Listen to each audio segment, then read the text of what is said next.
Président, je vais être très bref.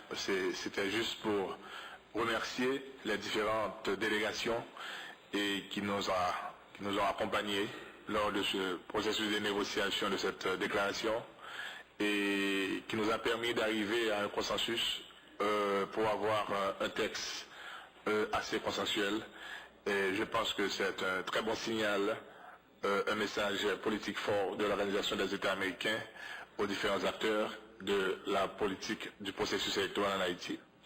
Et encore une fois, je tiens à vous remercier et je veux y croire que la prochaine fois que j'aurai à intervenir devant cette élection assemblée devra être une intervention pour de bonnes nouvelles, pour de bonnes choses et pour des choses qui, normalement que vous devez savoir, que vous devez connaître sur Haïti.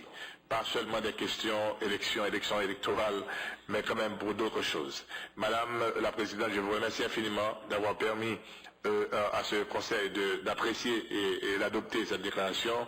Et Haïti vous remercie à travers moi. Merci encore une fois, Madame la Présidente.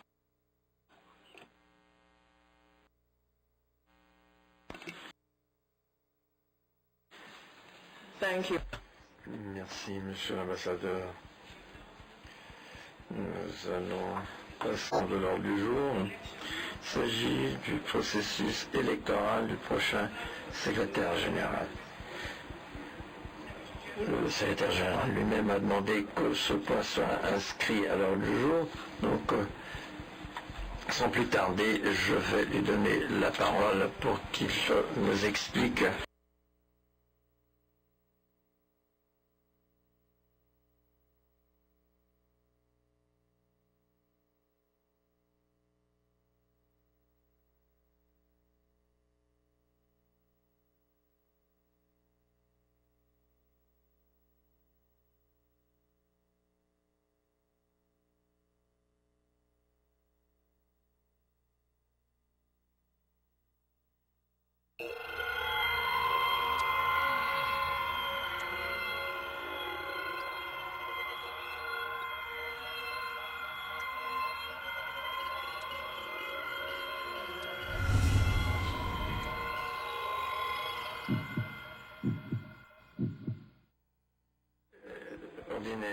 a lieu quelques semaines après. Il faut que ce soit une assemblée extraordinaire qui élise le président, le secrétaire général. Il faudrait donc fixer une date pour l'assemblée extraordinaire. Je propose que cela se fasse 60 à 90 jours avant l'entrée en fonction du secrétaire général suivant, à savoir entre février et mars de l'année dernière. L'année prochaine, si bien que la personne élue puisse s'occuper de la transition.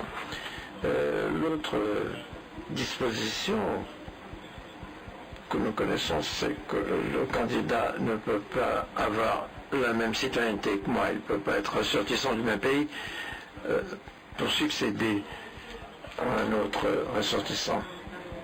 Une décision aussi qui a été adoptée par le Conseil permanent en 2005, qui porte sur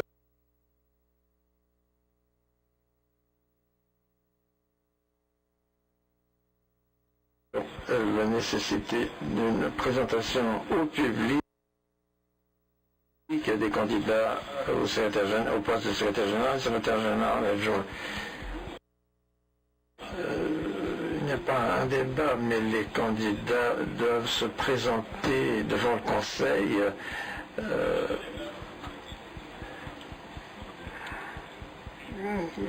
cela peut faire que le Conseil discute de la question suivante. Il n'y a pas de date butoir pour la présentation de candidats. Le candidat peut être présenté le jour de l'élection. Cela doit être il doit y avoir une compatibilité entre les dates et les candidats. Cela peut donner lieu à des difficultés.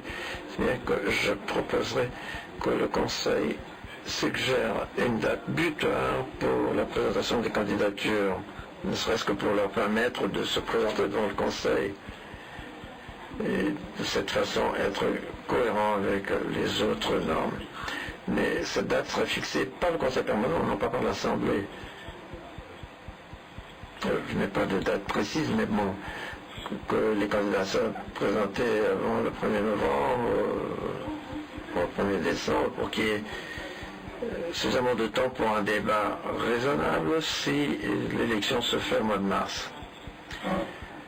J'aimerais donc, Madame la Présidente, présenter cette question de cette manière-là. Enfin, les normes sont vraiment, existent à minima maintenant, à savoir que le secrétaire général doit être élu tous les 5 ans, il ne peut pas se succéder à une personne dans la même citoyenneté, et l'on fait appel à une présentation des candidats devant le Conseil pour qu'ils s'expriment sur leur point de vue. Étant donné les dates des élections préalables, je crois qu'il est fortuit que les dates d'élection du secrétaire adjoint soient aussi reprochées. La dernière fois, ceux qui étaient là se souviennent, l'élection des deux a été conduite lors de la même Assemblée générale extraordinaire. C'est le 19 juillet l'année prochaine qui se termine le mandat du secrétaire général adjoint. Donc, à savoir l'élection de 2 personnes qui seront à la barre de cette organisation.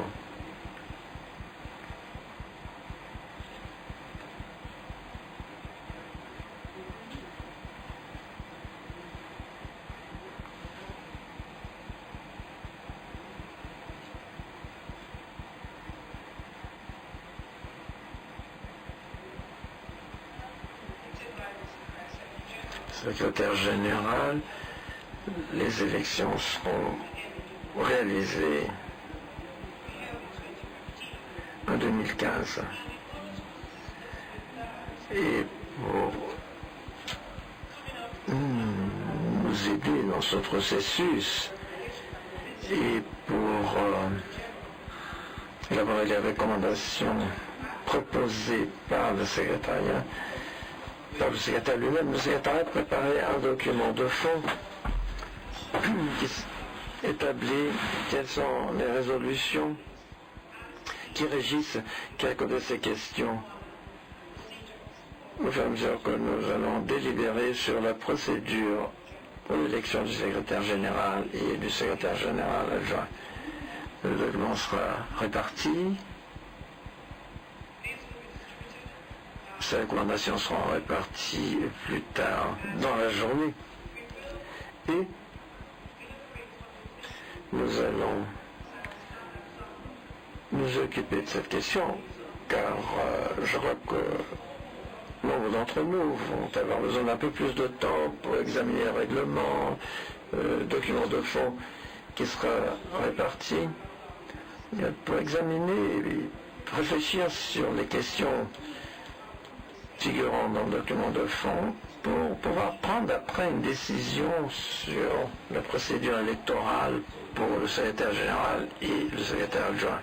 Donc, cette question sera reportée à une réunion ultérieure du Conseil permanent. Maintenant, dit le Mexique a la parole. Je vous remercie, Madame la Présidente. Ma délégation est tout à fait d'accord avec ce qu'a dit le secrétaire général, en ce sens qu'il faut présenter au Conseil permanent la procédure électorale concernant le poste de secrétaire et secrétaire adjoint.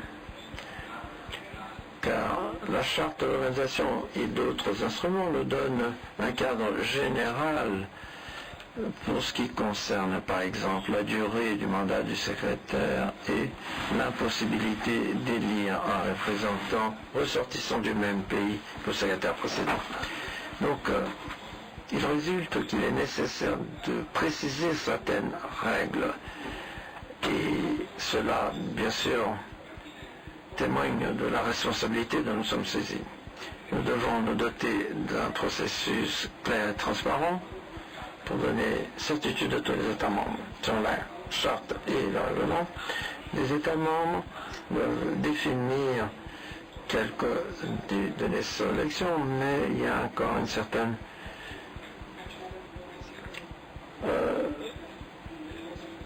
un certain manque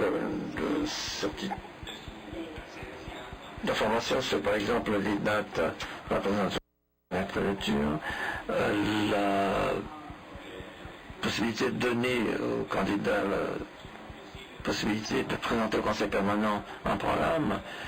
Donc nous rallions à vos paroles et à celles du secrétaire général. C'est ce qu'il est essentiel que nous adoptions une procédure pour la prochaine élection pour assurer l'ordre et la transparence à l'élection.